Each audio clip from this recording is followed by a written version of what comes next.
Last lecture पर हम लोग Hershey and chase experiment start किए थे और जनरल इंफॉर्मेशन कंप्लीट कर लिए थे। आज हम लोग एक्सपेरिमेंट पढ़ेंगे, तो जो कल पढ़े थे उसको 2 मिनट में रिवाइज कर लेते हैं। पढ़े सिर्फ इतना थे कि इन लोगों ने एक वायरस जो बैक्टीरिया को इन्फेक्ट करता था, ऐसे वायरस को बैक्टीरियोफेज कहते हैं, उसकी पहले प्रॉपर्टी समझ लिया।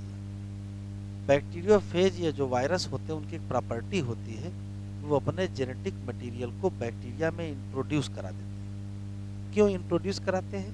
क्योंकि उनको अपनी कॉपी बनवानी होती है। वायरस का मल्टीप्लिकेशन किसी लिविंग सेल के अंदर ही हो सकता है, बाहर नहीं हो सकता है। तो वायरस या बैक्टीरियोफेज अपने जेनेटिक मटेरियल को बैक्टीरिया के अंदर इंट्रोड्यूस करता है। बैक्टीरिया क्या करता है? आने वाले जेनेटिक मटेरियल का वेलकम करता है कि वाह कोई अच्छी चीज़ आ गई है, उसको अपना मान लेता है। फिर उसके हिसाब से मल्टीप्लिकेशन होता है और ढेर सारे वायरस की कॉपी बनती है। ये सामान्य बात है। एक और बात, इन्होंने क्या किया था, बैक्टीरियोफेज ले लिया और उसको 2 अलग अलग मीडियम में मल्टीप्लाई करा दिया। एक मीडियम में रेडियो एक्टिव फास्फोरस लिए लेकिन रेडियो एक्टिव सल्फर नहीं लिए, और दूसरे मीडियम में रेडियो एक्टिव सल्फर लिए तो फास्फोरस नहीं लिए। तो रिजल्ट ये हुआ कि एक ऐसा बैक्टीरियोफेज बन के तैयार हो गया जिसके डीएनए पर फास्फोरस 32 हो गया, और एक दूसरा बैक्टीरियोफेज तैयार हुआ जिसके प्रोटीन पर सल्फर 35 हो गया। तो इनके पास 2 टाइप के बैक्टीरियोफेज मिल गए। एक ऐसा बैक्टीरियोफेज मिल गया जिसपे रेडियो एक्टिव सल्फर था, कहाँ? प्रोटीन पर। और दूसरा बैक्टीरियोफेज मिल गया जिसपे रेडियो एक्टिव फास्फोरस था, कहाँ? डीएनए पर। ये इनके पास मिल गए। फिर इन्होंने अपना एक्सपेरिमेंट शुरू किया। इस बैक्टीरियोफेज का अलग एक्सपेरिमेंट चलेगा और इस बैक्टीरियोफेज का अलग एक्सपेरिमेंट चलेगा। फिर क्वेश्चन पूछेगा कि हर्शे एंड चेज के एक्सपेरिमेंट में कितने स्टेप हैं? तो कहोगे 3 स्टेप हैं, इन्फेक्शन है, ब्लेंडिंग है और सेंट्रीफ्यूगेशन। अब से स्टेप याद रखिएगा, 3 स्टेप होते हैं और उनका सही क्रम क्या होता है? तो सही क्रम यही होता है। अब आखिर इन्फेक्शन में क्या होता है, ब्लेंडिंग में क्या होता है, सेंट्रीफ्यूगेशन में क्या होता है, ये समझना है। चलो एक्सपेरिमेंट हो जाएगा, फिर उससे जो रिजल्ट मिलेगा उससे क्या एनालिसिस की जाएगी ये समझना है। ठीक है, तो पहले जो लिखा उसको लिख लीजिए। हाँ, तो यहाँ लिखा है bacteriophage with radio active protein coat, मतलब वहाँ सल्फर 35 होगा। और यहाँ लिखा है bacteriophage with radio active DNA, मतलब फास्फोरस 32 होगा। अब इन्फेक्शन करेंगे, जरा देख लीजिए क्या होता है। जैसे मान लेते हैं कि ये बैक्टीरिया है और ये मान लेते हैं कि बैक्टीरियोफेज है।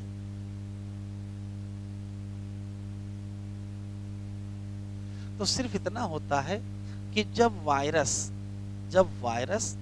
बैक्टीरिया की सरफेस पर, ये है वायरस, ये है बैक्टीरिया, वायरस बैक्टीरिया की सरफेस पर अटैच हो जाए और अपने जेनेटिक मटेरियल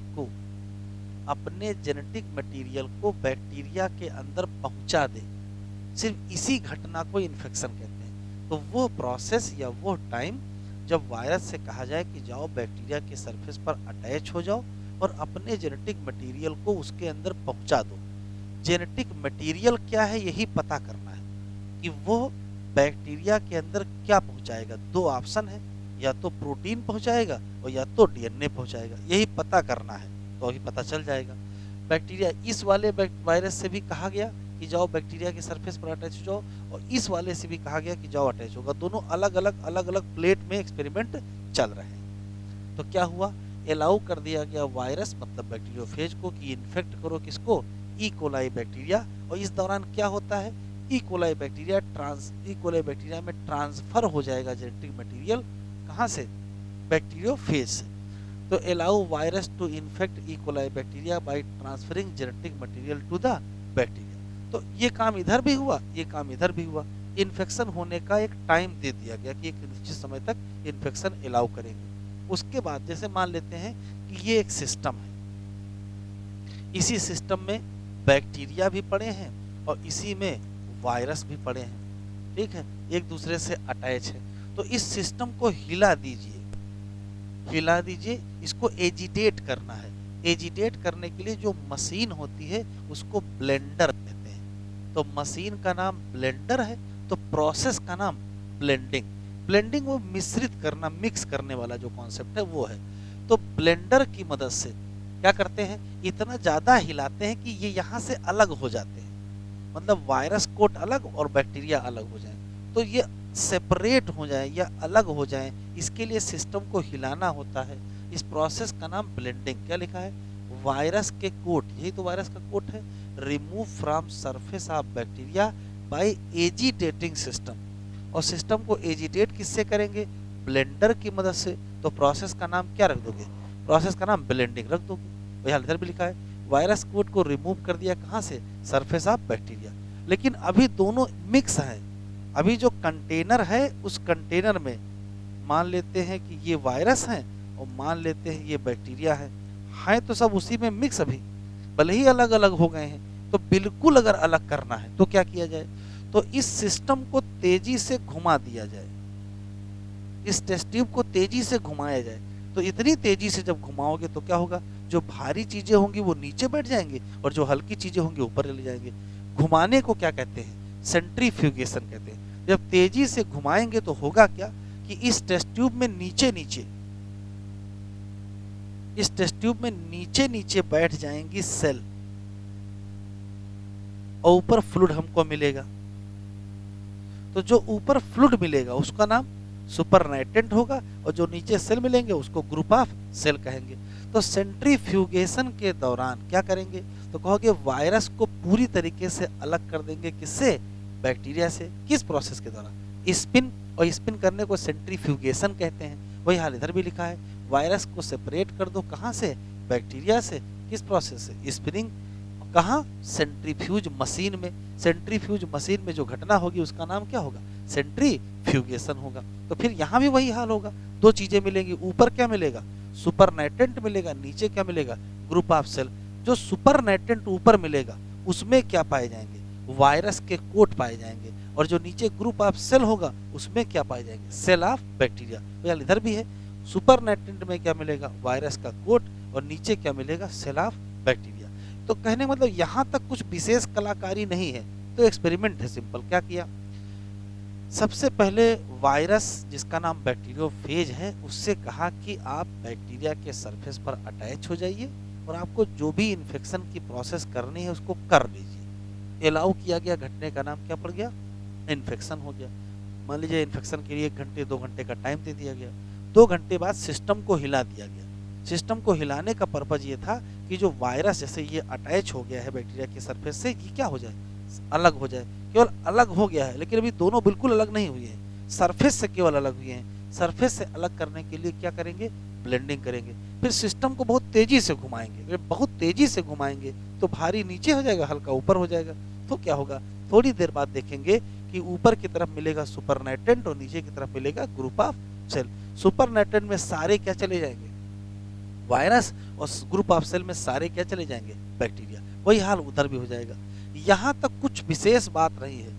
अब इसके बाद हर्शे एंड चेज के दिमाग की उपज है, उन्होंने चीजों को कैसे एनालिसिस किया है वो आप समझिए। बस देखो क्या है, जैसे मान लेते हैं कि ये बैक्टीरियोफेज है, ये बैक्टीरिया है, इसके पास है क्या, इसके पास क्या है, इसका डीएनए, इसका जो डीएनए है वो नॉन रेडियो एक्टिव है, जबकि इसका जो प्रोटीन है वो क्या है, रेडियो एक्टिव। ध्यान से सुनिएगा, हम ये मान लेते हैं, हम ये मान लेते हैं कि जो प्रोटीन है वही वायरस से बैक्टीरिया में ट्रांसफर होती है, हम ये मान लेते हैं। तो अगर ये प्रोटीन यहाँ से यहाँ ट्रांसफर होती होगी, इसका ये भी तो मतलब है कि इन्फेक्शन के बाद वायरस की प्रोटीन बैक्टीरिया के अंदर मिलनी चाहिए। इसका ये भी तो मतलब है कि इन्फेक्शन के बाद बैक्टीरिया के अंदर रेडियो एक्टिविटी मिलनी चाहिए, क्योंकि प्रोटीन पर रेडियो एक्टिविटी है। तो जब इन्होंने यहाँ एनालिसिस की तो दिखाई पड़ा कि जो सेल्स ऑफ बैक्टीरिया है उसमें रेडियो एक्टिविटी नहीं है। सेल ऑफ बैक्टीरिया में रेडियो एक्टिविटी नहीं मिली, इसका मतलब समझ लो क्या है, इसका मतलब है कि बैक्टीरियोफेज से प्रोटीन यहाँ नहीं आई है। अगर आई होती तो बैक्टीरिया के अंदर रेडियो एक्टिविटी ना होती। यहाँ से यहाँ प्रोटीन नहीं आई है, इसका मतलब प्रोटीन जेनेटिक मटेरियल नहीं है। तो इस वाले एक्सपेरिमेंट से जब सेल्स ऑफ बैक्टीरिया में रेडियो एक्टिविटी नहीं मिली, इससे ये सिद्ध हो गया कि प्रोटीन जेनेटिक मटेरियल नहीं है। तो फिर रेडियोएक्टिविटी मिली कहाँ, वो अलग बात है। रेडियोएक्टिविटी कहाँ मिली, तो जहाँ बैक्टीरिया की वायरस के कोट थे वहीं मिलेगी, और वायरस के कोट हैं कहाँ, सुपरनेटेड में, तो वहीं क्या मिल गई, रेडियो एक्टिविटी मिल गई। कौन सी, सल्फर 35। तो इधर वाले एक्सपेरिमेंट से ध्यान सुनिएगा, इधर वाले एक्सपेरिमेंट में जिसमें किसके ऊपर रेडियो एक्टिविटी थी, प्रोटीन, तो जब प्रोटीन की रेडियो एक्टिविटी वाले वायरस से इन्फेक्शन करवाए और रिजल्ट पर नजर डाले, तो जो चीज दिखाई पड़ी, कहा रेडियो एक्टिविटी मिली सुपरनेटेंट में, कहा नहीं मिली, सेल में। इसका मतलब बैक्टीरिया रेडियो एक्टिविटी नहीं हुई, इसका मतलब बैक्टीरिया में प्रोटीन नहीं आई, इसका मतलब प्रोटीन जेनेटिक मटेरियल नहीं। बस इतनी सी बात। अब इधर वाले एक्सपेरिमेंट में आ जाओ। इधर वाला एक्सपेरिमेंट ये कहता है कि वही तीनों घटनाएं करेंगे और फिर सुपरनेटेंट और ग्रुप ऑफ सेल मिलेगा। फिर वही कहानी देखो, क्योंकि यहाँ रेडियो एक्टिव कहाँ है, डीएनए के फॉर्म में। हम ये मान लेते हैं कि डीएनए ही वायरस से बैक्टीरिया में आता है, मान लेते हैं। तो अगर डीएनए वायरस से बैक्टीरिया में आया होगा तो डीएनए बैक्टीरिया के अंदर पहुंचा होगा, तो अगर डीएनए अंदर पहुंचा होगा तो रेडियो एक्टिव फास्फोरस भी पहुंचा होगा। इसका मतलब बैक्टीरिया के अंदर रेडियो एक्टिविटी पहुंच जानी चाहिए, इसका मतलब बैक्टीरिया मिल जानी चाहिए। तो यहाँ मिल गई, जो सेल्स ऑफ बैक्टीरिया थे उसमें क्या मिली, रेडियो एक्टिविटी मिली। कौन सी, फास्फोरस 32। इससे सिद्ध हो गया कि वायरस से बैक्टीरिया में क्या आया, डीएनए आया। ये तो सिद्ध हो गया ना, वायरस से बैक्टीरिया में डीएनए आया, इसका मतलब डीएनए ही क्या है, जेनेटिक मटेरियल। तो इधर वाले एक्सपेरिमेंट से क्या सिद्ध हो रहा है कि डीएनए जेनेटिक मटेरियल है, और इधर वाले से प्रोटीन जेनेटिक मटेरियल नहीं है। इधर वाले से ये सिद्ध हो रहा है कि प्रोटीन वायरस से बैक्टीरिया में नहीं आती है, और इधर वाले से डीएनए वायरस से बैक्टीरिया में आता है। इधर रेडियोएक्टिविटी कहाँ मिली, सेल में मिली, कहाँ नहीं मिली, वायरस कोट, क्योंकि वायरस कोट पर थी ही नहीं, सुपरनेटेंट में नहीं मिली। तो सुपरनेटेंट में रेडियोएक्टिविटी नहीं मिली, सेल में मिली। इससे सिद्ध क्या हुआ, डीएनए जेनेटिक मटेरियल। क्लियर हो गया। तो देखिए जनरल बात सिर्फ इतनी है, एक्सपेरिमेंट कर लीजिए। एक्सपेरिमेंट करने के बाद जिस नजरिए से हर्शे एंड चेज चीजों को देख रहे हैं, बस उसी नजरिए से आपको देखना है। क्या उनका कहना है कि प्रोटीन के कोट पर रेडियो एक्टिविटी थी, अगर प्रोटीन वायरस से बैक्टीरिया में जाती तो हमको सेल के अंदर रेडियो एक्टिविटी मिलती, लेकिन मिली नहीं। इसका मतलब प्रोटीन गई नहीं, इसका मतलब प्रोटीन जेनेटिक मटेरियल नहीं। डीएनए के ऊपर रेडियो एक्टिविटी है, डीएनए अगर जाएगा तो बैक्टीरिया में रेडियो एक्टिविटी पहुंचेगी, और पहुंच गई इसका मतलब डीएनए गया, इसका मतलब डीएनए जेनेटिक मटेरियल है। क्लियर है यहाँ तक। तो जरा इसके नीचे लिख दीजिए, इसके नीचे और इसके नीचे, इसके नीचे लिख दीजिए प्रोटीन नॉट, यहां लिखिएगा, यहां नो रेडियो एक्टिविटी के नीचे लिखिएगा प्रोटीन नॉट पास, जहां उंगली रख के बेटा यही लिखिएगा, प्रोटीन नॉट पास फ्रॉम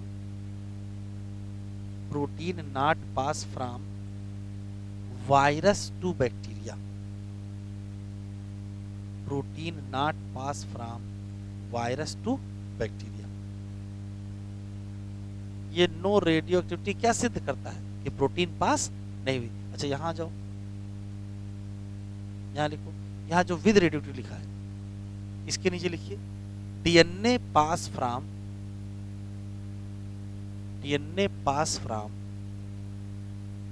कहां से कहां, DNA pass from virus to bacteria.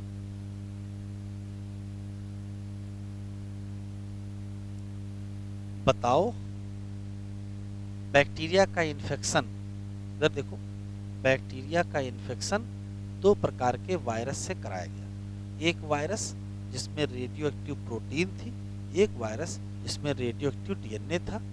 किस केस में बैक्टीरिया रेडियो एक्टिव हो गया, उस केस में बैक्टीरिया रेडियो एक्टिव हो गया और इस केस में नहीं हुआ। तो उस केस में हो गया वो क्या सिद्ध करता है कि डीएनए पास हुआ है, और इस केस में नहीं हुआ, क्या पास, कि प्रोटीन पास नहीं। तो वो सिद्ध करता है, ये सिद्ध करता है। तो लिखो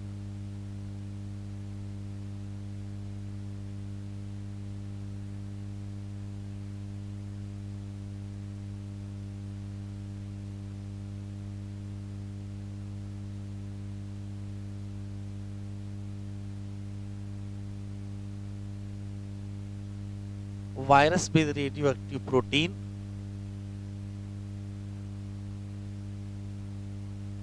ये इन्फेक्ट करता है बैक्टीरिया को। बताओ बैक्टीरिया रेडियोएक्टिव होगा कि नहीं?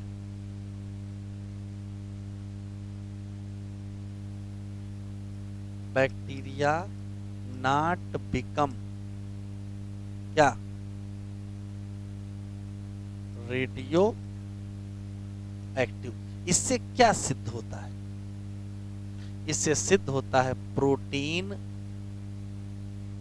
Not pass from virus to bacteria. तो फिर इससे क्या सिद्ध होता है? Protein not genetic material.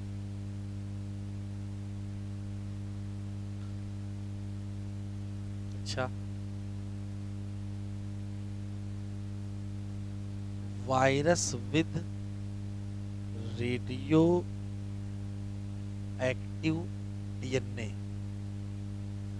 अब जब ये इन्फेक्ट करता है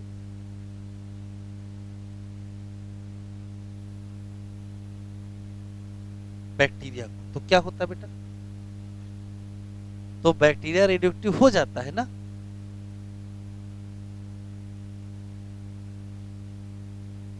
बैक्टीरिया बिकम रेडियो एक्टिव। इससे सिद्ध क्या होता है?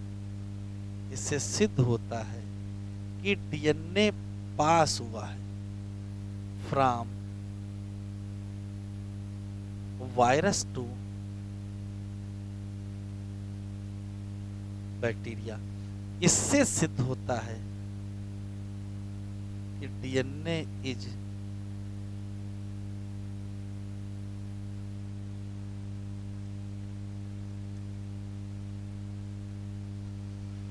अच्छा, ये मानो कि अगर बैक्टीरियोफेज में डीएनए की जगह आरएनए होता तो अगर बैक्टीरियोफेज में डीएनए की जगह आरएनए होता तो आरएनए ट्रांसफर हो जाता, तब तो आरएनए जेनेटिक मटेरियल हो जाता,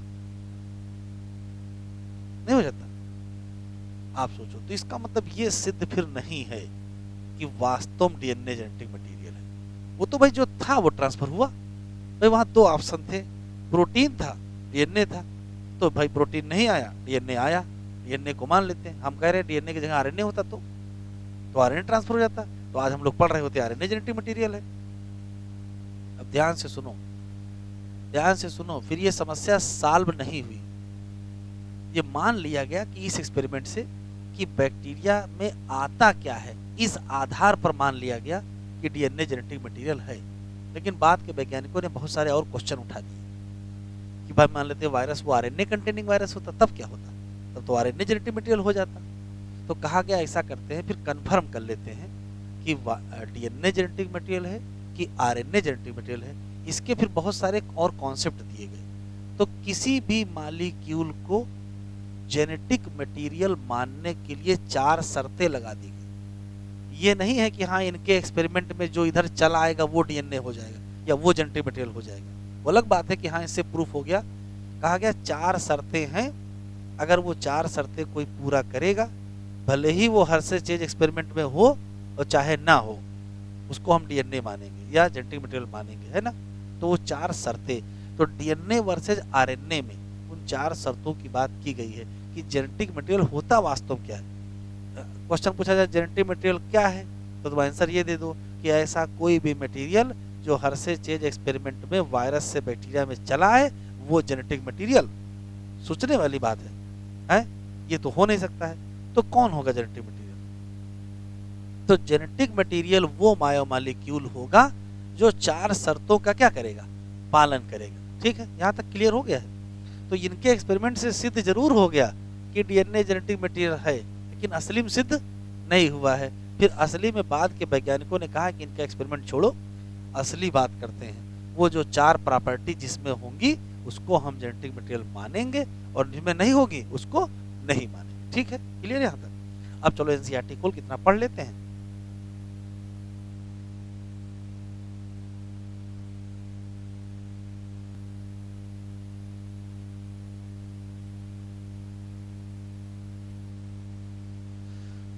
चलो देख लो भैया।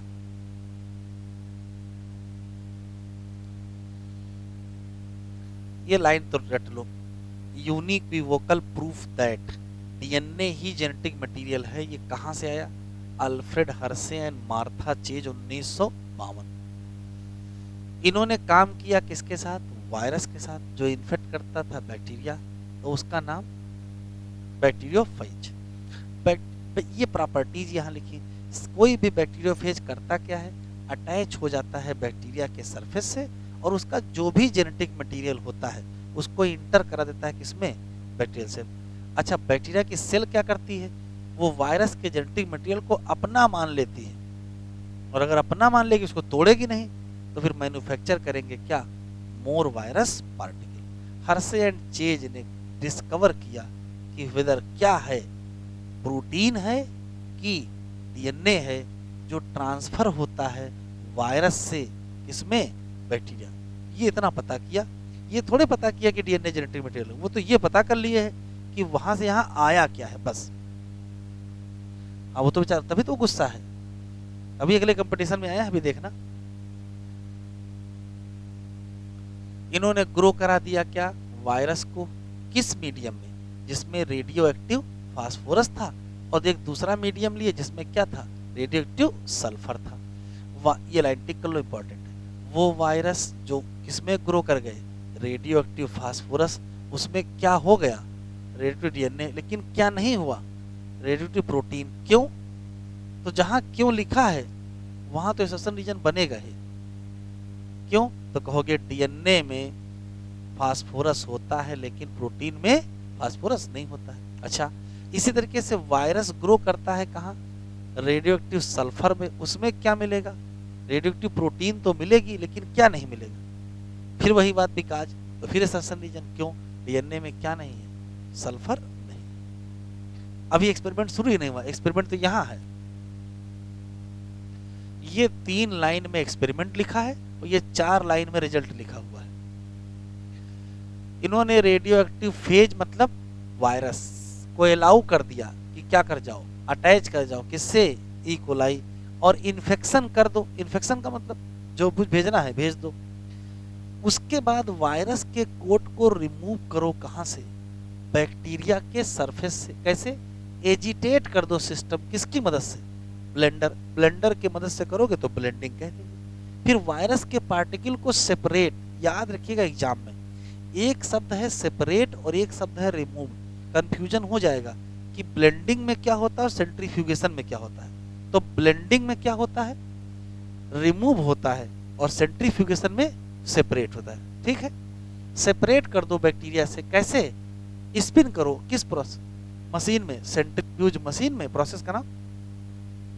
अब रिजल्ट देखो, ऐसा बैक्टीरिया जिसका इन्फेक्शन उस वायरस से कराया गया जिसमें क्या था? रेडियो एक्टिव डीएनए था, वो बैक्टीरिया क्या हो गया? रेडियो एक्टिव हो गया। ये क्या इंडिकेट करता है? ये इंडिकेट करता है कि डीएनए ही वो मटेरियल है जो पास हुआ है वायरस से। खत्म यहां तक।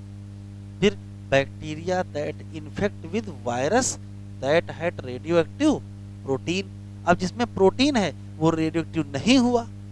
ये क्या सिद्ध करता है? कि protein did not inter in bacteria from virus. तो फाइनल बात क्या है? डीएनए ही है जेनेटिक मटेरियल जो पास हुआ है वायरस से बैक्टीरिया। क्लियर? तो हर्शे एंड चेज ने असली में जानते हो क्या सिद्ध किया है? असली में सिर्फ ये सिद्ध किया है कि वायरस से बैक्टीरिया में जाता क्या है, बस। अब संयोग से वो डीएनए था तो डीएनए चला गया, अभी आरएनए होता तो वो आरएनए चला जाता। डायग्राम में देख लो, यहाँ रेडियो एक्टिविटी कहाँ नहीं मिली, सेल में। इससे क्या सिद्ध हुआ, प्रोटीन नहीं आई। और यहाँ रेडियोएक्टिव मिल गई सेल में, इससे क्या सिद्ध हुआ, डीएनए आया। तो ये हेडिंग डालो, बहुत इंपॉर्टेंट है। Properties of genetic material, bracket में डीएनए वर्सेस आरएनए।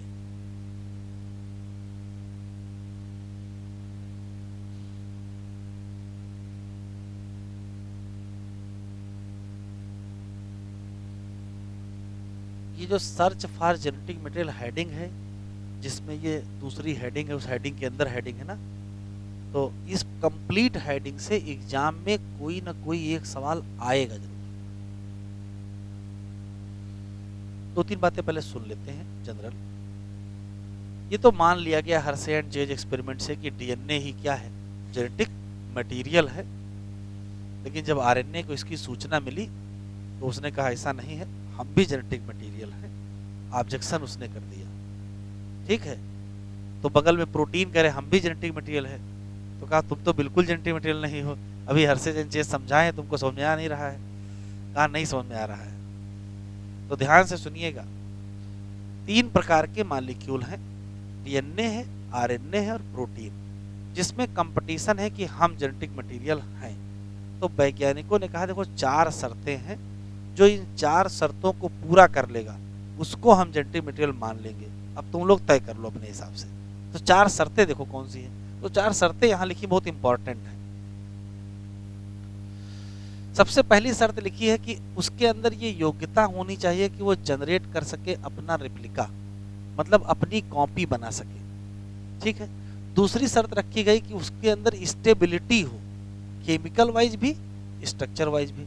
तीसरी शर्त रखी गई कि उसमें इसका स्कोप इतनी भी ज़्यादा स्टेबिलिटी ना हो कि बिल्कुल लोहा हो जाए कि चेंज होंगे ही नहीं, थोड़ा बहुत क्या हो सके, चेंज भी हो सके, क्योंकि इवोल्यूशन भी तो होना है। और चौथी प्रॉपर्टी है कि एक्सप्रेस कर सके किस फॉर्म में, मेंडेलियन फैक्टर के फॉर्म में। चार शर्तें जो पूरा करेगा उसको जेनेटिक मटेरियल माना जाएगा, वो हर से चीज में चाहे आया हो और चाहे ना आया, उससे कोई मतलब नहीं है। अभी लिख लेंगे, ठीक है। पहले जरा ऊपर का पढ़ लेते हैं, फिर यहां से लिखना शुरू करेंगे। From the foregoing discussion it is clear that, debate जो थी प्रोटीन और डीएनए के बीच कि जेनेटिक मटेरियल कौन है, वो पूरी तरीके से रिजॉल्व हो गया किसके एक्सपेरिमेंट से, हर्शे एंड चेज। और ये एस्टेब्लिश फैक्ट हो गया कि डीएनए ही क्या है, जेनेटिक मटेरियल है। लेकिन however it is subsequently become clear that in some virus RNA भी क्या है, जेनेटिक मटेरियल। आरएनए कह रहा हम खुद जेनेटिक मटेरियल है, और स्पेशली कहाँ, ये टिक कर लो, टोबैको मोज़ेक वायरस और कौन सा, QB bacteriophage. Answer to some of the question such as, क्यों डीएनए ही प्रीडोमिनेंट जेनेटिक मटेरियल है जबकि आरएनए भी क्या है, जेनेटिक मटेरियल है। जबकि आरएनए की विशेषता सुनो, वो जेनेटिक मटेरियल तो है ही, वो कई और अच्छे अच्छे काम करता है। जैसे आरएनए परफॉर्म डायनेमिक फंक्शन, ये मैसेंजर भी है, ये एडाप्टर भी है, फाउंड टू बी। क्या डिफरेंस है इसके बीच, डीएनए और आरएनए के बीच, ठीक है। एक मॉलिक्यूल जिसको हम जेनेटिक मटेरियल मानेंगे उसकी चार शर्तें हैं। तो पहले इतना लिख लेते, फिर यहां से पढ़ना शुरू करते। तो जैसे लिखेंगे वैसे लिख लीजिए।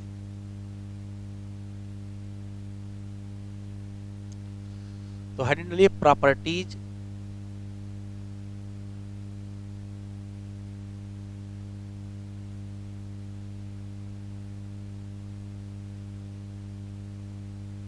Genetic material.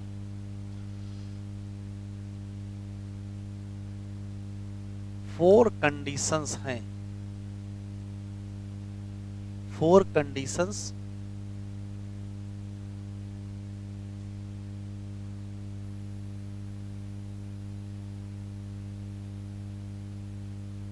Of genetic material, और वो चारों कंडीशन याद होनी चाहिए। पहली है able to generate its replica, मतलब क्या कर सके,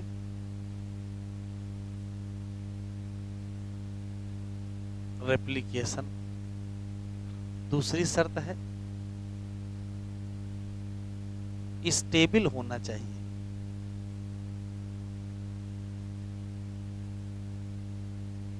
केमिकली एंड स्ट्रक्चरली। तीसरा शर्त है स्कोप फॉर स्लो चेंजेज या म्यूटेशन। और चौथी शर्त है एक्सप्रेस इन फॉर्म ऑफ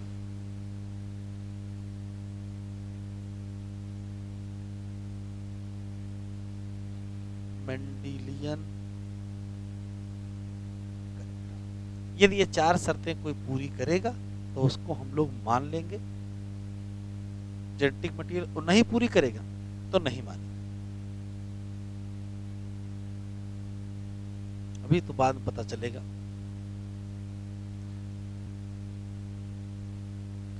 तो पहली हेडिंग डालो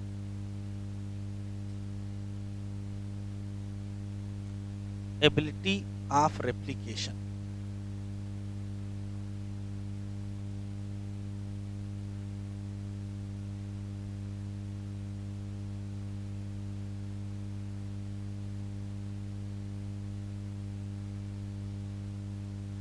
सुन लीजिए,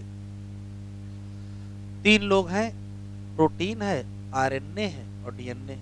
सबसे कहा गया पहली शर्त यह है कि सब लोग अपनी कॉपी बना के दिखाओ। तो जब कॉपी बना के दिखाने की बात आई तो प्रोटीन इसी में हार गए। प्रोटीन कॉपी बना ही नहीं पाए, पहले ही स्टेप में बाहर हो गए। डीएनए ने अपनी कॉपी बना ली, आरएनए ने अपनी कॉपी बना ली, प्रोटीन कॉपी नहीं बना पाए।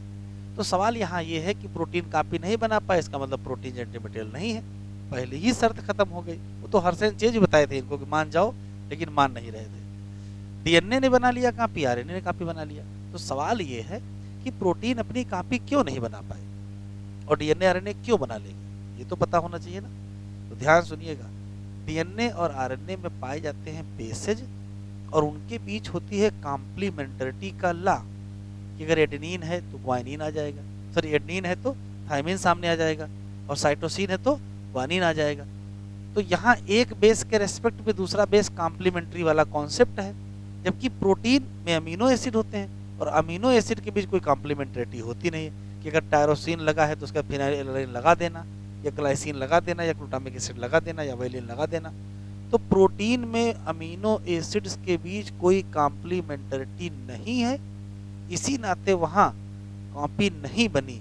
जबकि डीएनए और आरएनए में बेसिस की क्या है, कॉम्प्लीमेंटरिटी का रूल है, और इसी नाते यहाँ क्या हो गया, कॉपी बन गई। लिख लो,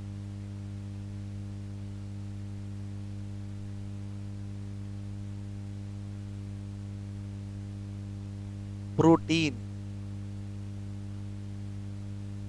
not able to make copy या रेप्लिकेशन। क्यों? नो कॉम्प्लीमेंटरिटी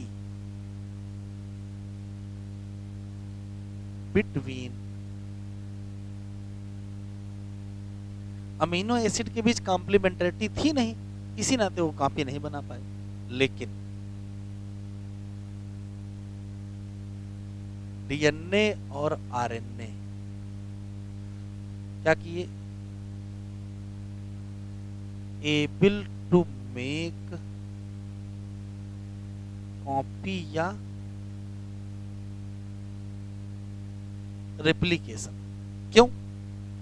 क्योंकि यहां क्या है, यहां है रूल ऑफ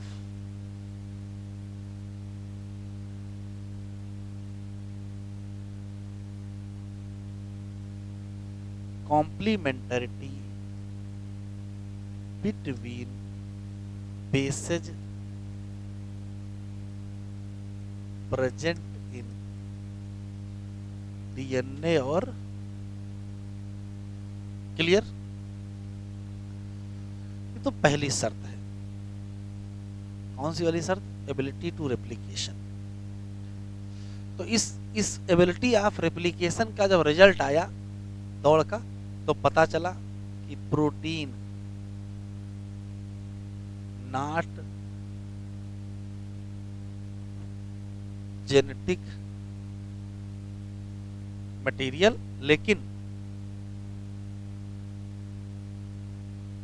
लेकिन डीएनए और आरएनए ये क्या है? Act as genetic material. पहली बार आरएनए खुश हुआ कि हमारा भी नाम आया, क्योंकि प्रोटीन को हरा के दोनों लोग बहुत खुश हैं, आपस में हाथ भी मिला रहे हैं, है ना? फिर देखो क्या होगा। अब इन दोनों में भी तो देखना होगा कि कौन वास्तव में है। दूसरी प्रॉपर्टी में चलेंगे। कौन सी? बढ़िया।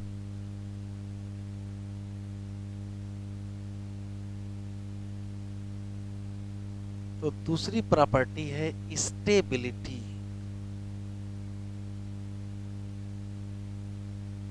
सुन लीजिए, डीएनए की जो स्टेबिलिटी का मसला है, या जेनेटिक मटेरियल की स्टेबिलिटी का मसला ये है कि इतना स्टेबल होना चाहिए कि एज के साथ या फिजियोलॉजी के साथ, एज के साथ या फिजियोलॉजी के साथ कभी डीएनए को चेंज नहीं होना चाहिए। अगर एज के साथ डीएनए चेंज होने लगा तो अलग अलग एज में कैरेक्टर अलग होंगे। पहले गुलाबी रंग का फूल होगा, फिर व्हाइट कलर का फूल आने लगेगा। यहाँ पहले जवान थे तो बढ़िया रंगीन थे, अभी बुढ़ा गए तो व्हाइट कलर का फूल आने लगा। ऐसा नहीं होगा। ये अलग अलग एज से कोई फर्क नहीं पड़ता, जीन वैसे रहते हैं, ना ही फिजियोलॉजी से कोई चेंज होने वाला। डीएनए में स्टेबिलिटी होती है, ये कैसे पता चला? तो ग्रिफिथ के एक्सपेरिमेंट से पता चला। क्या? कि जब गर्म करके बैक्टीरिया को मार दिया गया तब भी डीएनए की प्रॉपर्टी नहीं मरी। क्यों नहीं मरी ये बाद में पता चला। ग्रिफिथ को नहीं पता था कैसे क्या हो गया, गर्म करने के बावजूद जेनेटिक मटेरियल खराब नहीं हुआ। तो बाद के वैज्ञानिकों ने बताया कि जब गर्म करते हैं दोनों स्टैंड अलग हो जाते हैं, और जब टेम्परेचर फिर सही होता है दोनों स्टैंड जुड़ जाते हैं। तो ये तो बात की बात है। तो स्टेबिलिटी की अगर हम बात करते हैं तो डीएनए और आरएनए दोनों कंपटीशन कर रहे हैं कि हम स्टेबल करें, हम स्टेबल हैं। तो स्टेबिलिटी अगर तय करेंगे तो उसके 4-5 पैरामीटर हैं। सबसे पहला कि भाई सिंगल स्टैंड हो कि डबल स्टैंड है। तो डीएनए ने कहा हम डबल हैं, आरएनए ने कहा हम सिंगल। तो यही स्टेबिलिटी कम हो जाएगी। भाई दो होंगे कमजोर होंगे, अकेला वाला कमजोर होगा, दो वाले थोड़ा मजबूत होंगे। दूसरा सवाल, जब डबल स्टैंड होंगे तो हाइड्रोजन बांड भी तो होगा, हाइड्रोजन बांड होगा तो स्टेबिलिटी बढ़ जाएगी। बेस पेयरिंग होगी, उससे स्टेबिलिटी बढ़ जाएगी। और सुनो, थायमीन भी तो होगा डीएनए में, थायमीन होगा, यूरेसिल नहीं होगा, उससे कुछ ना कुछ स्टेबिलिटी बढ़ जाएगी। तो ये सारी बातें। और एक सेकंड नंबर कार्बन पर OH डीएनए में नहीं है।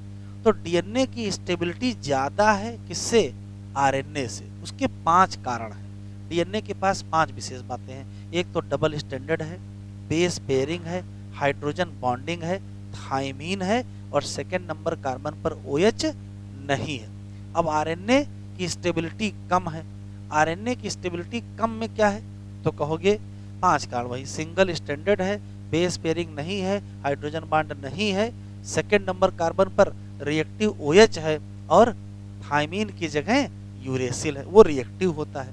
तो इस लड़ाई में, सेकंड वाली जो लड़ाई थी, उसमें कौन जीत गया? डीएनए जीत गया और आरएनए हार गया। स्टेबिलिटी के मामले में कौन आगे है? डीएनए आगे। तो लिखो,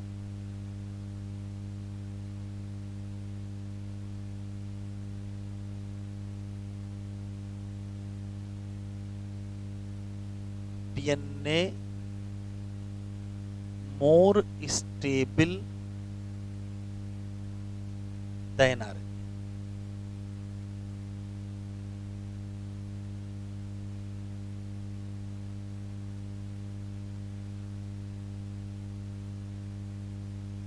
अगर हम डीएनए की बात करें तो कहोगे स्टेबल ज्यादा है तो रिएक्टिव क्या होगा? कम है। मोर स्टेबल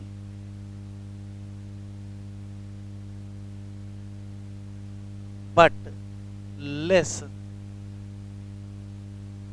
रिएक्टिव देन क्या, आरएनए। क्यों, ऐसा क्यों, तो उसके कारण है, तो कारण लिख लीजिए। पहला कारण है डबल स्ट्रैंडेड, दूसरा कारण है base pairing and hydrogen bonding, तीसरा कारण है थाइमीन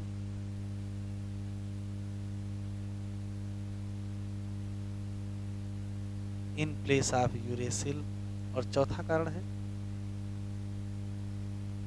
OH एब्सेंट एट कहाँ, सेकेंड का। इसका उल्टा लिख लेते हैं, आरएनए। आरएनए क्या है, लेस स्टेबल बट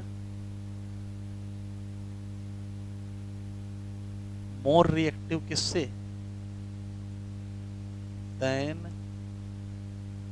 डीएनए। क्यों, ऐसा क्यों, तो वही 5 कारण।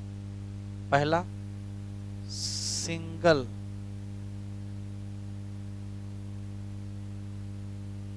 स्ट्रैंडेड, दूसरा ना नहीं है,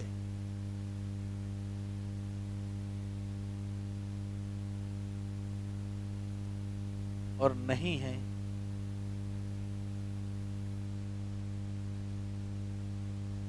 हाइड्रोजन बॉन्ड, तीसरा यूरेसिल है,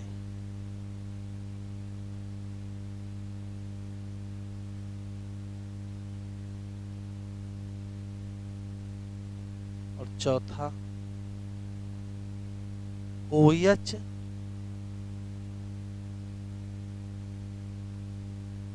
reactive group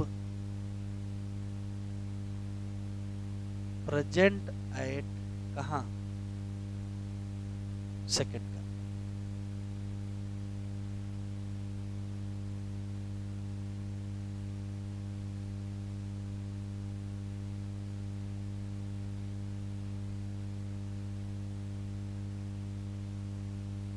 genetic material stable होना चाहिए, मतलब नॉट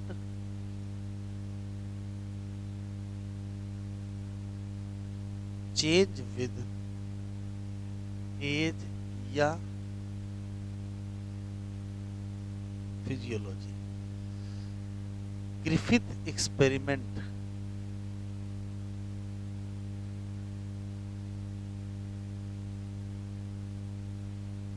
ग्रिफिथ के एक्सपेरिमेंट में जो हीट थी वो नहीं डैमेज कर रही है, not damage property of DNA, मतलब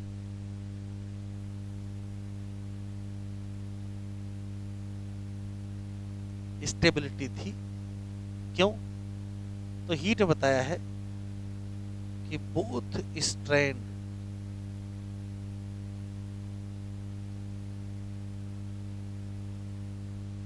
सेपरेट बट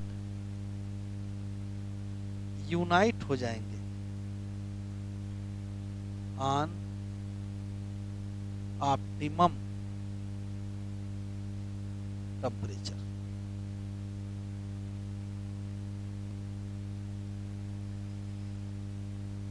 तो तीसरी शर्त कौन सी थी,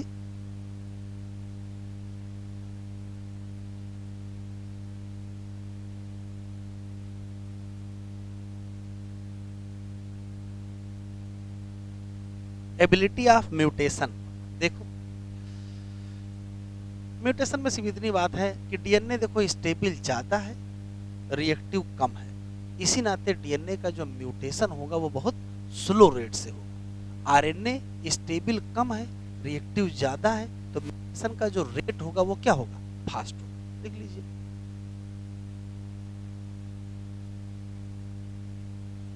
डीएनए क्या है,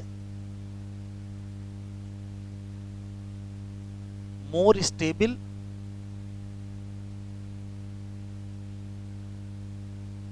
लेस रिएक्टिव, इसी नाते जो म्यूटेशन होगा वो स्लो रेट में होगा। अच्छा, आरएनए,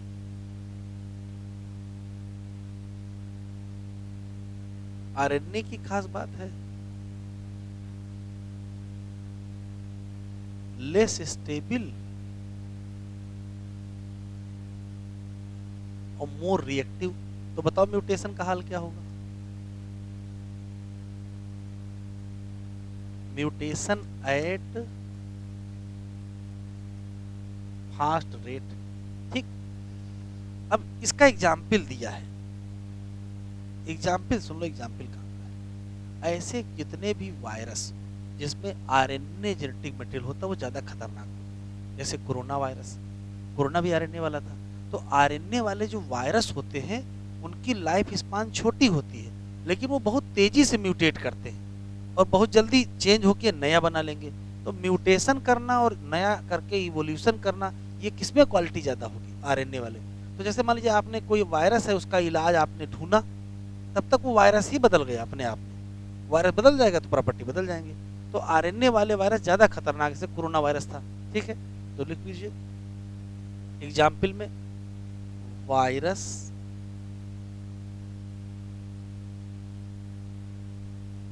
कंटेनिंग आरएनए जीनोम। इनकी दो प्रॉपर्टीज होती है, एक तो शॉर्ट लाइफ स्पान होता है और दूसरी खास बात है म्यूटेट एंड इवाल्व फास्टर। तो चौथी शर्त है expression as Mendel character. Mendel के कैरेक्टर के फॉर्म में एक्सप्रेस होने का मतलब समझ लो क्या है। मेंडल के जो कैरेक्टर है वो फिनोटाइप है। तो फिनोटाइप तो तभी दिखाई पड़ेगा जब अंदर जीन एक्सप्रेस करेगा। जीन कौन है, वो जेनेटिक मटेरियल है। अब जेनेटिक मटेरियल दो ही हो सकते हैं, तो डीएनए है तो आरएनए। तो देखो कैसे एक्सप्रेस करेंगे। तो चौथी शर्त है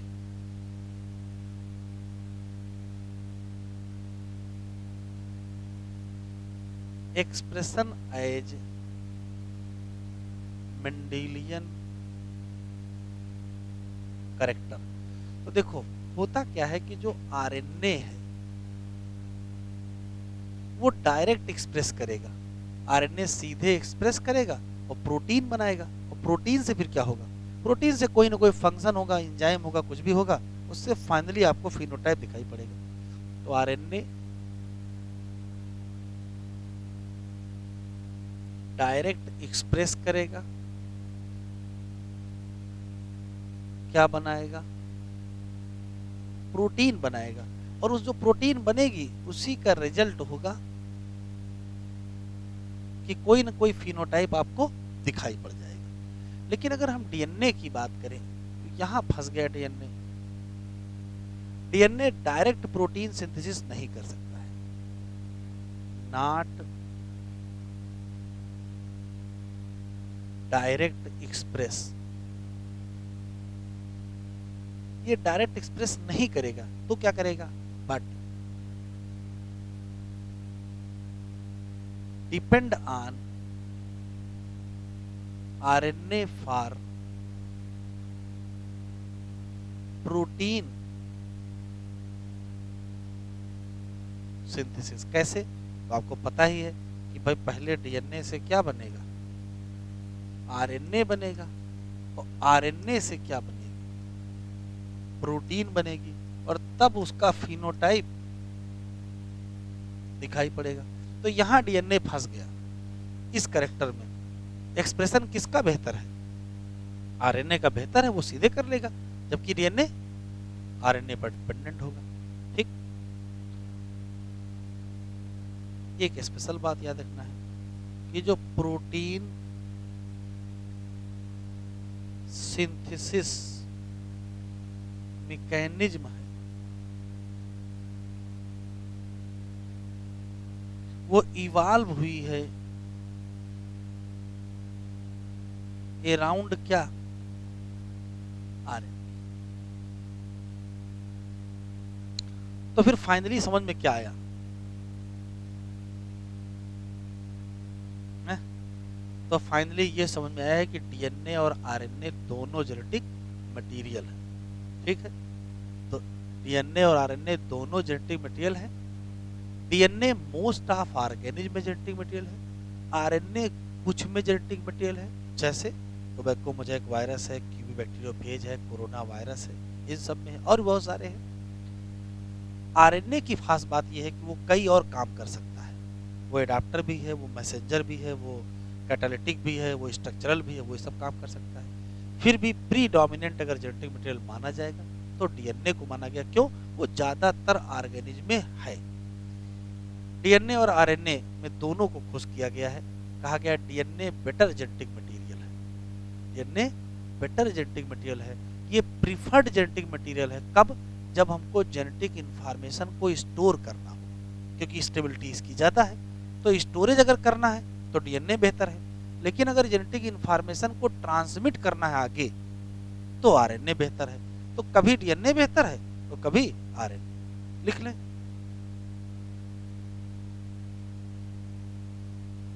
म्यूटेशन मतलब चेंज, अगर चेंज अच्छा है तब तो फास्ट ही अच्छा है। इन जनरल म्यूटेशन हार्मफुल होते हैं, चेंज नुकसानदायक होते हैं, तो बहुत जल्दी चेंज बहुत अच्छी चीज नहीं है। लिख लिया? अब लिख लो final conclusion.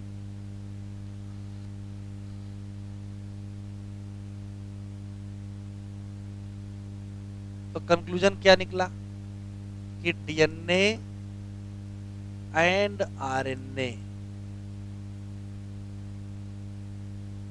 both are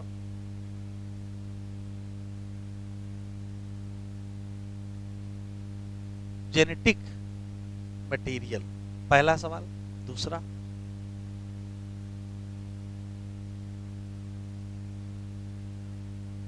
DNA क्या है?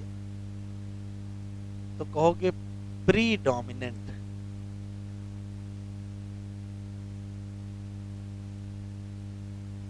Genetic material. बेटा बातचीत न करो। In most of organism. DNA क्या है? तो ये बेटर जेनेटिक मटेरियल है, ये प्रीफर्ड है, प्रीफर्ड फॉर स्टोरेज ऑफ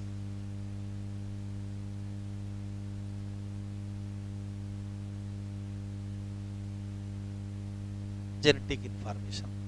अच्छा, आरएनए? आरएनए भी काम करता है act as genetic material in किसमें? सम वायरस, जैसे tobacco mosaic virus, QB bacteriophage और कोरोना भी लिख लो।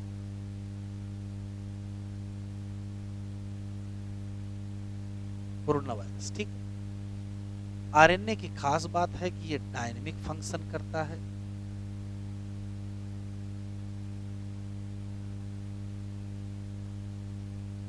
क्या क्या कर सकता है?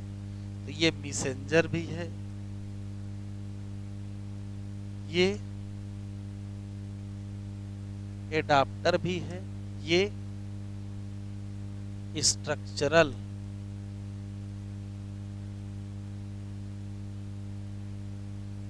और ये कैटालिटिक भी है, क्योंकि कुछ ऐसी रिएक्शन है जहां आरएनए ही इसका काम करता है, एंजाइम का। ठीक है,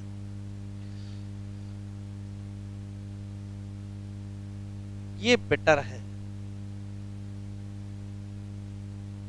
काहे के लिए, फॉर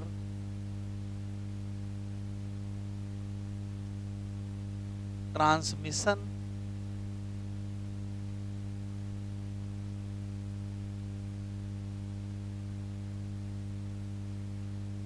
जेनेटिक इंफॉर्मेशन।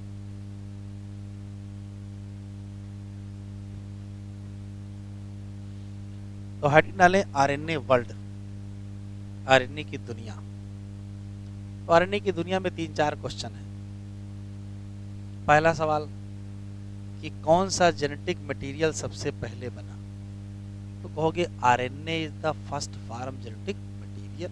ठीक, पहला सवाल। दूसरा, आरएनए वो जेनेटिक मटेरियल है जिसके अगल बगल इसेंशियल लाइफ प्रोसेस इवाल्व हुई, चाहे वो प्रोटीन की सिंथेसिस हो, चाहे वो स्प्लाइसिंग हो, चाहे वो कोई मेटाबॉलिक प्रोसेस हो। आरएनए बहुत पहले इवाल्व हुआ है, उसी के अगल बगल जीवन की उत्पत्ति हुई है। तो बेसिक या essential life process evolve around RNA, protein synthesis evolve around RNA, अभी मैंने बताया। समय के साथ क्या हुआ, आरएनए बहुत रिएक्टिव है, कैटालिटिक है, लेकिन स्टेबिलिटी कम है। इसी नाते आरएनए में चेंज आ गया, और आरएनए में चेंज से ही डीएनए बन गया। आरएनए में चेंज से ही डीएनए बना। बताओ क्या चेंज हुआ होगा। तो सुनो, क्या सिर्फ एक चेंज करना है। आरएनए में जहां यूरेसिल लगा है वहां थायमिन नहीं लगना है, उसी यूरेसिल में मिथिल ग्रुप जोड़ देना है बस। यूरेसिल में 5 नंबर कार्बन पर CH3 जोड़ दो, बस बात खत्म, फिर डीएनए हो गया तुरंत। तो डीएनए आरएनए में बहुत अंतर है नहीं, सिर्फ एक केमिकल का है। यूरेसिल एक नाइट्रोजनस बेस है ना, उस नाइट्रोजनस बेस का 5 नंबर कार्बन पर क्या जोड़ दो, मिथिल ग्रुप जोड़ दो, वो तुरंत आरएनए किसमें कन्वर्ट हो जाएगा, डीएनए में। सिंगल स्टैंड हो गया, अब कॉम्प्लीमेंट्री पेयरिंग कर लो, डबल स्टैंडर्ड हो गया। तो डीएनए से सॉरी आरएनए से ही क्या बन गया, डीएनए बन गया। कुछ चेंज, क्या चेंज हुआ, केवल एक मेन चेंज हुआ, एक चेंज हुआ कि यूरेसिल की जगह क्या आ गया, थायमिन आ गया, सिंगल की जगह डबल स्टैंडर्ड हो गया। एक बहुत बड़ा चेंज आया। एनसीईआरटी में लिखा, जरा देखो इधर। जैसे मान लेते हैं कि ये डीएनए है और यहाँ कोई बेस 80 दिया है, ठीक है। किसी तरीके से म्यूटेशन होकर के ये बेस चेंज हो गया और यहाँ सी लिख गया। अब ए की जगह अगर सी हो जाएगा तो सी और टी की तो पेयरिंग होगी नहीं, और सी और टी की पेयरिंग नहीं होगी तो बेस पेयर खराब जाएगा, डीएनए में म्यूटेशन हो गया। तो कुछ दिन म्यूटेशन तो चलेगा, लेकिन डीएनए के पास एक योग्यता है, ये रिपेयर कर लेगा। क्या, जल्दी ही इस सी को हटा करके फिर से क्या लगा लेगा, ए लगा लेगा और रिपेयर हो जाएगा। तो ये जो रिपेयर करने की प्रॉपर्टी है वो डीएनए को और स्टेबल बनाती है। एनसीईआरटी में आरएनए वर्ल्ड में सबसे आखिरी में लिखा है, आखिरी में शब्द ही रिपेयर है। तो डीएनए के पास एक नई योग्यता आ गई, क्या, रिपेयर करने की। एनसीईआरटी में लिखा है, तो बाद में आप पढ़ेंगे हायर क्लासेस में, लेकिन ये इंपॉर्टेंट चेंज आया। तो डीएनए की जो स्टेबिलिटी, उसमें ये भी बड़ा एक इंपॉर्टेंट फैक्टर है। कौन सा, एबिलिटी टू रिपेयर। ये किसके पास नहीं है, ये आरएनए के पास नहीं। ओवरऑल समझ में बात आ गई, क्या क्या बताया। कौन पहला जेनेटिक मटेरियल है, आरएनए। एसेंशियल लाइफ प्रोसेस, चाहे वो मेटाबॉलिज्म हो, चाहे वो स्प्लाइसिंग हो, चाहे वो ट्रांसलेशन हो, ये सब किसके अराउंड इवाल्व हुई, तो आंसर दोगे आरएनए। प्रोटीन सिंथेसिस कहाँ इवाल्व हुई, आंसर दोगे आरएनए। बस आरएनए के साथ क्या समस्या है कि ये कैटालिटिक है, थोड़ा सा स्टेबल कम है, तो चेंज जल्दी हो जाता था। इसी नाते इसी आरएनए में कुछ चेंज होकर के क्या बन गया, डीएनए। क्या चेंज हुआ, एक तो यूरेसिल की जगह थायमीन आ गया, और क्या चेंज हो गया, दूसरा जो सबसे इंपॉर्टेंट, सिंगल की जगह डबल स्टैंडर्ड हो गया, और सबसे इंपॉर्टेंट चीज है इसके पास रिपेयर की एबिलिटी जो आ गई, वो बहुत बड़ी बात आ गई। लिख लीजिए आरएनए वर्ल्ड में, इतना लिख लेते हैं, फिर एनसीईआरटी पढ़ते हैं।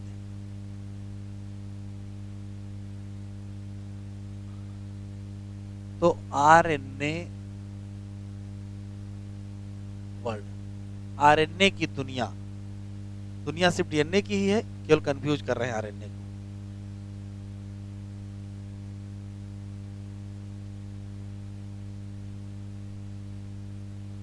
लिख लीजिए फर्स्ट जेनेटिक मटेरियल।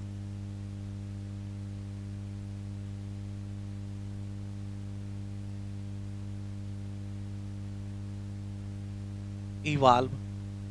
दूसरा सवाल, इसेंशियल लाइफ प्रोसेस।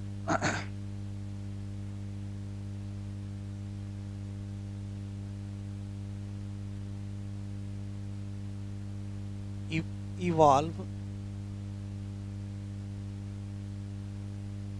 अराउंड क्या, RNA. Protein synthesis mechanism,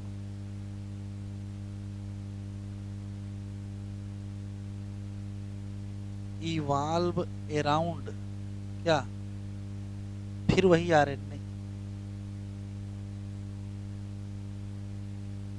single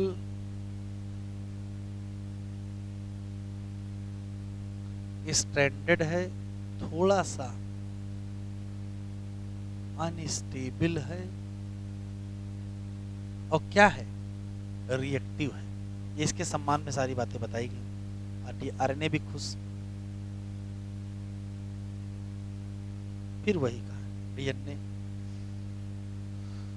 तो डीएनए इवॉल्व कहां से, फ्रॉम आरएनए। कैसे, by few chemical change. Specially क्या चेंज आया, तो चेंज आपको पता ही है।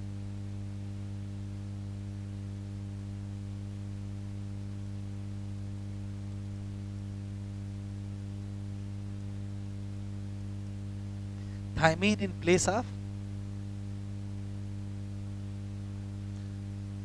और क्या हो गया इसके अलावा,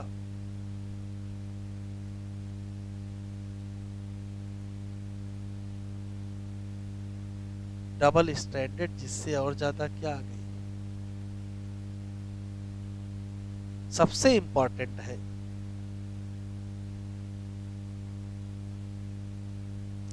इवॉल्व मैकेनिज्म ऑफ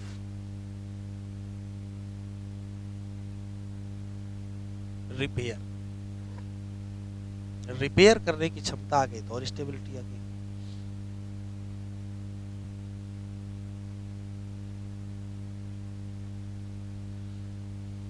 चलो हम लोग यहां तक पढ़ लिए थे ना।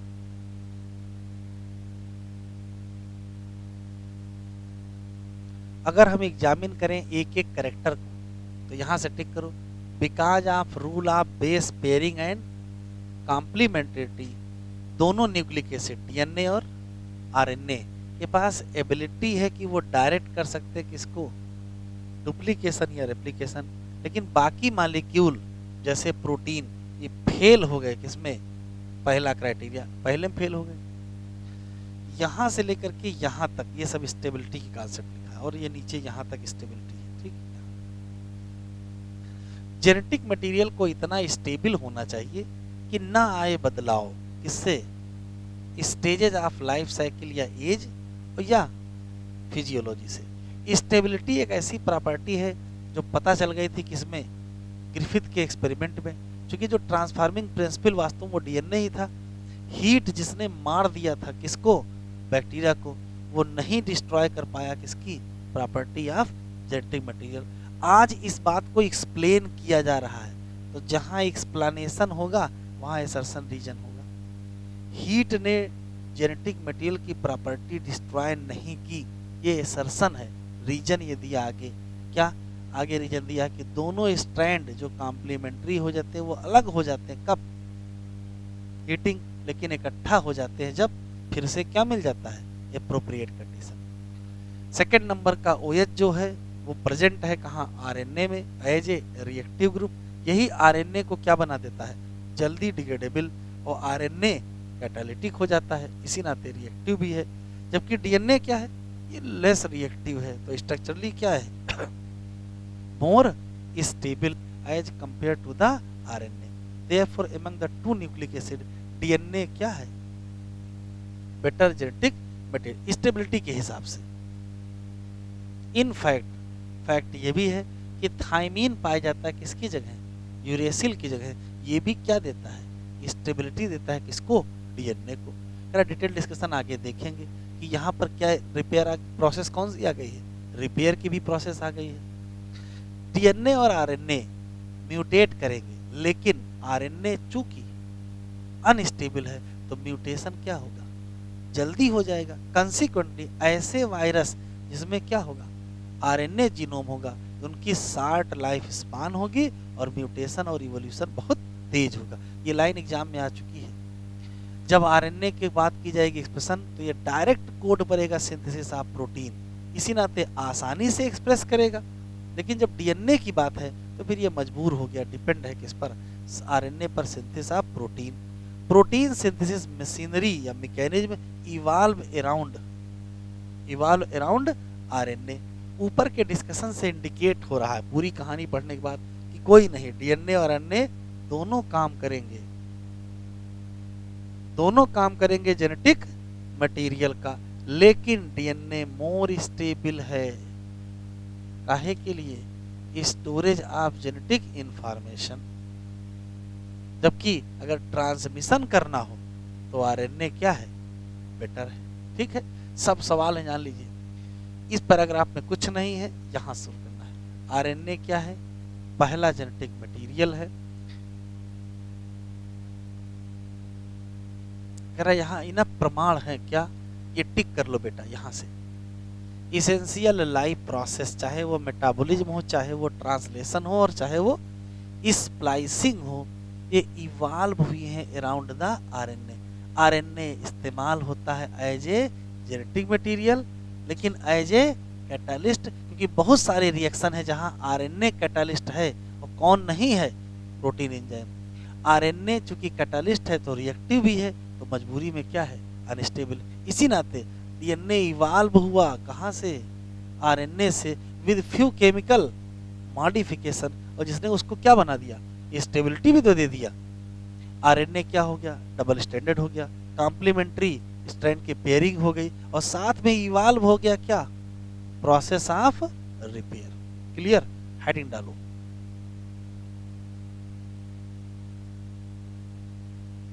रेप्लिकेशन,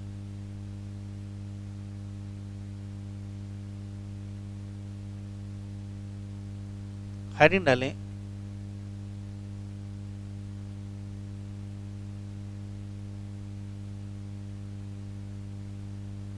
रेप्लिकेशन क्या है। तो एक लाइन का केवल कॉन्सेप्ट है, ऐसी कोई भी प्रोसेस जिसमें डीएनए से डीएनए बने, उसी का नाम रेप्लिकेशन। या थोड़ा और सुधार देते हैं, एक डीएनए से दो डीएनए बने, वो भी रेप्लिकेशन।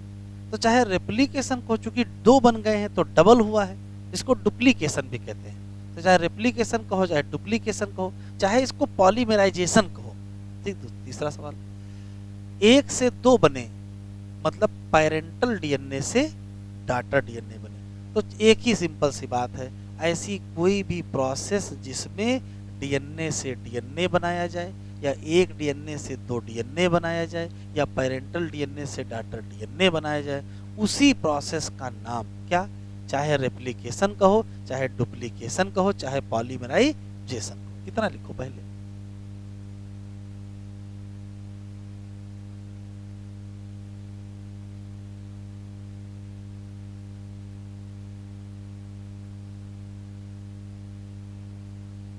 रेप्लिकेशन ऑफ डीएनए क्या है, तो कहोगे ये प्रोसेस है ऑफ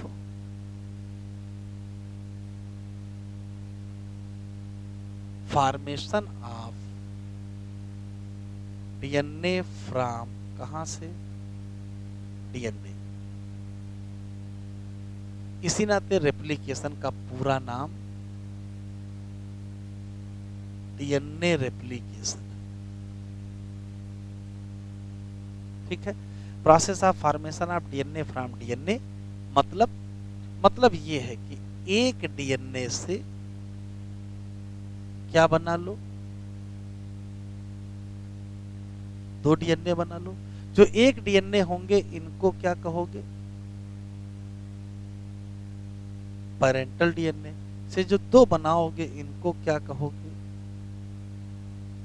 डॉटर डीएनए।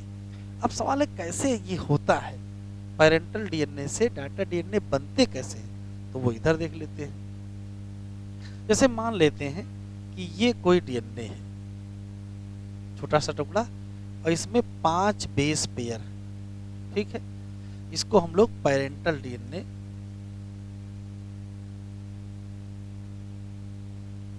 कहते हैं। तो अगर इस पेरेंटल डीएनए से डॉटर डीएनए बनने हैं तो सबसे पहले तो ये दोनों डीएनए स्ट्रैंड अलग हो जाएंगे। एक ये अलग हो जाएगा और एक ये अलग हो जाएगा। ये इसमें 5 अनपेयर बेस और इसमें भी 5 अनपेयर बेस। जब ये दोनों अलग हो जाते हैं तो इनका नाम टेम्पलेट हो जाता है।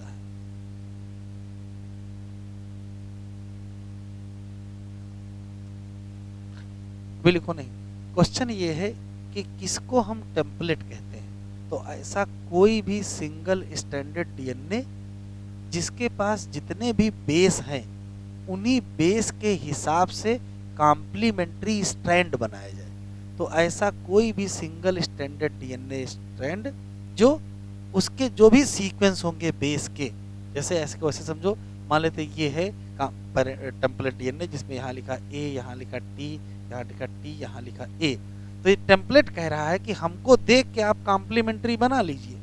हमारे में ए है तो अपने में टी रख लीजिएगा, हमारे में टी है तो अपने में ए रख लीजिएगा, हमारे में टी है फिर ए रख लीजिएगा, ए है तो टी रख लीजिएगा। तो ऐसा कोई भी स्ट्रैंड जो नए बनने वाले स्ट्रैंड के बेस सीक्वेंस को तय करे उसका नाम क्या होगा, टेम्पलेट डीएनए। तो ये क्या होता है,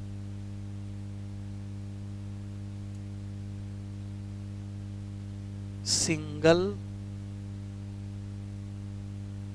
stranded DNA that determine base sequence of new synthesized DNA strand, ठीक है। ये हटा देते हैं। अब होगा क्या, ये जो टेम्पलेट डीएनए है और ये जो टेम्पलेट डीएनए दोनों, याद रखिएगा, दोनों स्ट्रैंड टेम्पलेट का काम करते हैं। ये टेम्पलेट है और ये भी टेम्पलेट है।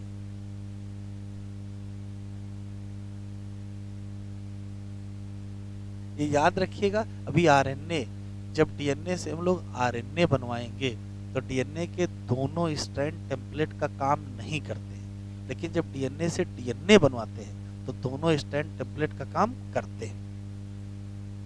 तो देखो होगा क्या, इस वाले से न्यू स्ट्रैंड बनेगा और इस वाले से भी क्या करेगा, न्यू स्ट्रैंड बनेगा। तो बना लेते हैं भाई। यहां देखिए, ये तो हमने टेम्पलेट लिख दिया, ये टेम्पलेट हो गया, ये टेम्पलेट हो गया। इसके अनपेयर 5 बेस और इसके अनपेयर 5 बेस, और ये हमने बना दिया इसके बगल में नया, और अनपेयर को क्या कर दिया। अब देखिएगा, ये वाला जो स्ट्रैंड है ये कौन सा है,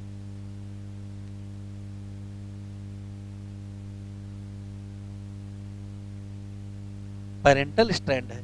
और ये वाला कौन सा स्ट्रैंड है, न्यू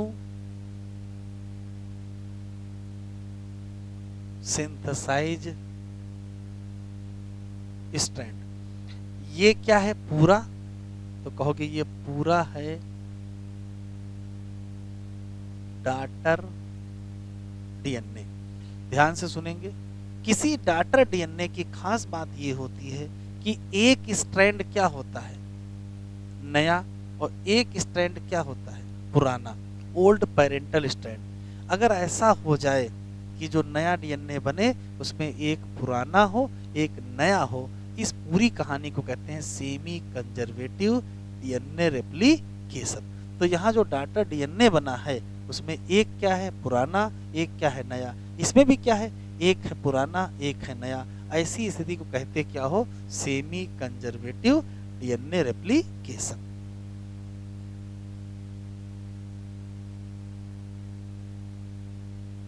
सेमी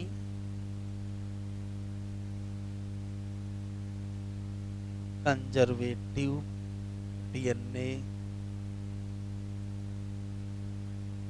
रेप्लिकेशन लिख लीजिए।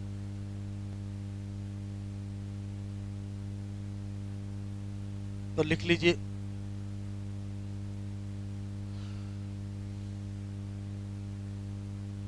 In DNA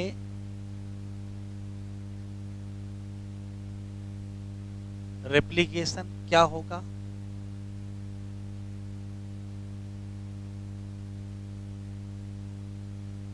both strand of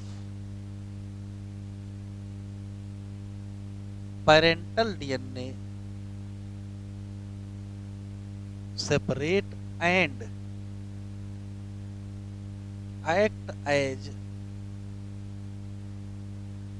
template DNA।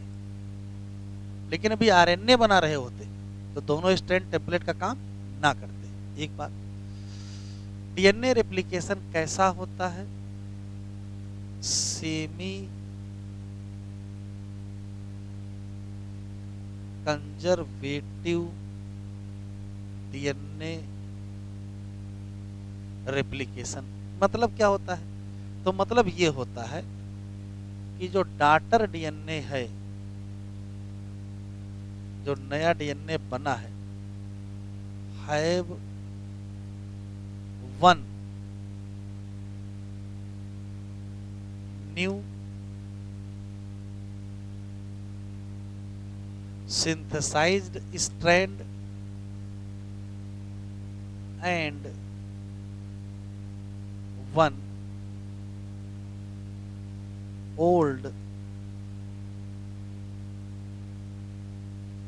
Parental strand. एक नया है एक पुराना है, इस नाते इसका नाम क्या पड़ गया, सेमी कंजर्वेटिव। अब यहां से रटने वाले सवाल है, सेमी कंजर्वेटिव डीएनए रेप्लिकेशन होता है, ये दुनिया को बताया किसने, तो आंसर देंगे वाटसन और क्रिक ने बताया। कब, वही 1953 में।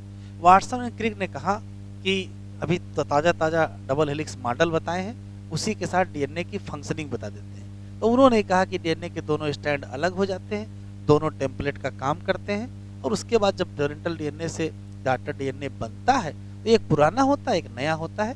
ये किसने कहा, वाटसन एंड क्रिक ने। तो प्रपोजल किसका है, वाटसन एंड क्रिक का। लेकिन अगर क्वेश्चन बदल देगा आंसर बदल जाएगा। क्वेश्चन पूछेगा सेमी कंजर्वेटिव डीएनए रेप्लिकेशन का एक्सपेरिमेंटल प्रूफ किसने दिया, तो प्रूफ अगर कह देगा तो आंसर बदल जाएगा। प्रूफ किसने दिया, मिशेल्सन एंड स्टाल ने दिया। और किस में दिया था, प्रोकैरियोट ई कोलाई में दिया था, बैक्टीरिया में दिया था। तो अगर प्रोकैरियोट ई कोलाई बैक्टीरिया में प्रूफ की बात आएगी तो मिशेल्सन स्टाल है। लेकिन अगर कहीं क्वेश्चन पूछ ले यूकैरियोट में या क्रोमोसोम में डीएनए का रेप्लिकेशन सेमी कंजर्वेटिव होता है तो मिशेल्सन स्टाल गलत हो जाएगा, तो आंसर टायलर हो जाएगा। टायलर ने किस पर एक्सपेरिमेंट किया था, विसिया फाबा पर। तो ये सब रटने वाले हैं, इनको लिख लीजिए, एक्सपेरिमेंट आगे देखते हैं।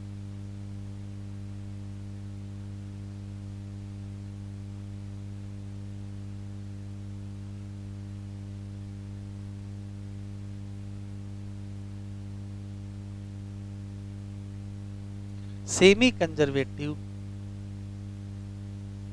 DNA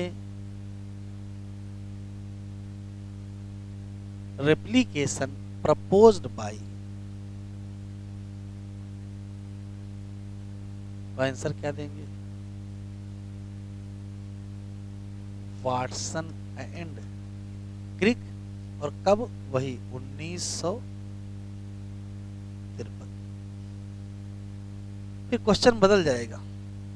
experimental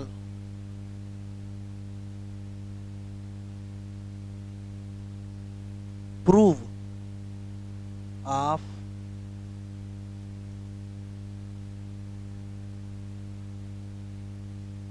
semi conservative DNA replication. Question बदला, आंसर बदला। एक्सपेरिमेंटल प्रूफ में दो साइंटिस्ट दोगे, एक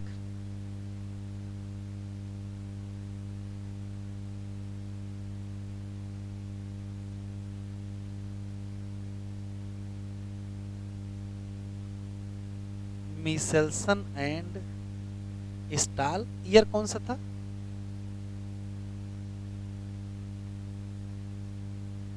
1958। और दूसरा आंसर मिलेगा टाइलर, कब? ये भी 1958। हाँ, अगर कुछ ना के तो चूज करवाना पड़ेगा, तो आंसर आप ये चूज करिएगा। हाँ, क्वेश्चन में कहीं लिख दिया यूकैरियोट और आपने ये आंसर लगा दिया तो गलत हो जाएगा। तो ये किसमें प्रूफ किए थे?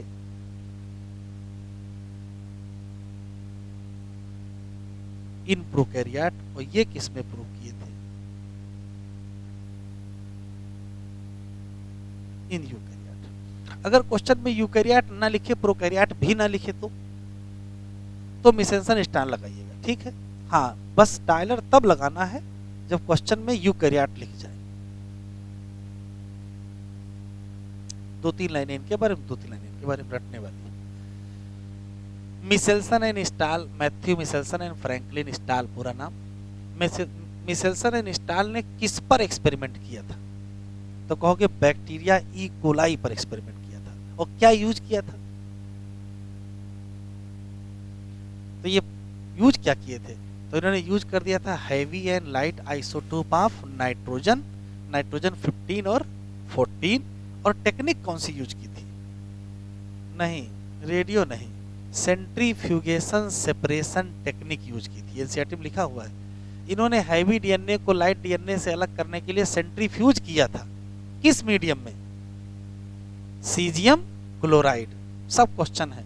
लेकिन जब हम टाइलर की बात करते हैं तो टाइलर ने इस बात को प्रूव किया था कि क्रोमोसोम में डीएनए रेप्लिकेशन सेमी कंजर्वेटिव होता है। क्या यूज किया था? तो इन्होंने रेडियो एक्टिव थाइमिडीन यूज किया था। तो टेक्निक बदल जाएगी, यहाँ रेडियो ट्रेसर टेक्निक होगी। और एक्सपेरिमेंट किस पर किया था? विसिया फाबा पर। ये इतना लिखना है बस।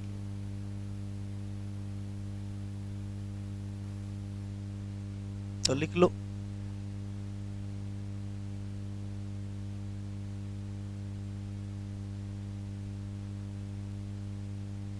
मिसेल्सन एंड स्टाल क्या?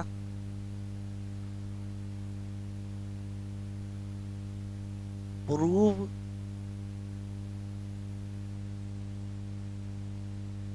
Semi conservative DNA replication in prokaryote या बैक्टीरिया। ठीक है, इन्होंने एक्सपेरिमेंट किया था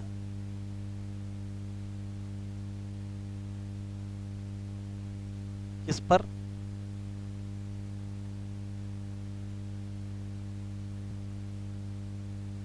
एक्सपेरिमेंट, हाँ, एक्सपेरिमेंट किस पर किए थे? Over bacteria. कौन सा था? E coli.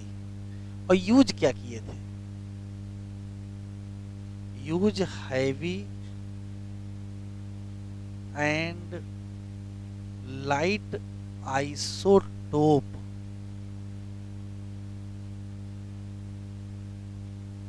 ऑफ क्या? नाइट्रोजन। हैवी आइसोटोप क्या था? 15 13 N था और लाइट आइसोटोप क्या था, 14 N था। क्या ये रेडियो एक्टिव थे? Not radio active. ठीक है, इन्होंने यूज किया था सेंट्री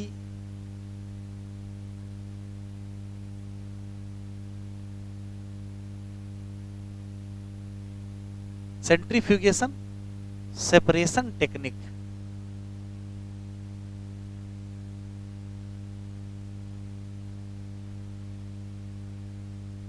टू सेपरेट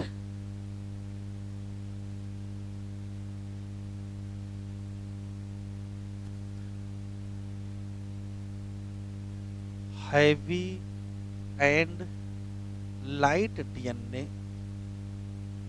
इन किस मीडियम में, सीजियम क्लोराइड।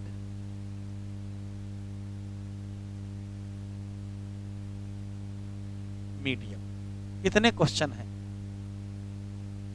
आखिरी सवाल। टाइलर टाइलर ने प्रूफ किया था, प्रूव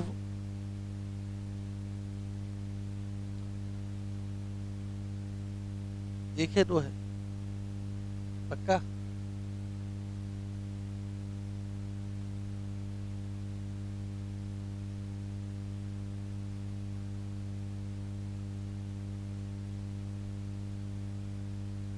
प्रूव क्या?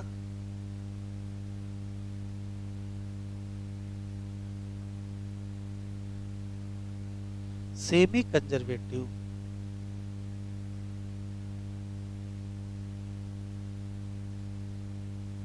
डीएनए रेप्लिकेशन इन क्रोमोसोम या यूकैरियोट। एक्सपेरिमेंट किस पर किए थे?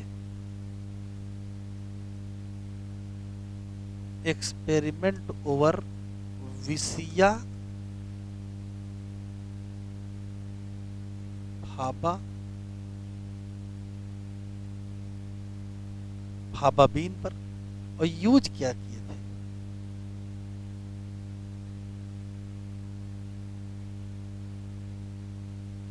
Radio active thymidine. और क्या यूज किए थे? ये रेडियो ट्रेसर टेक्निक।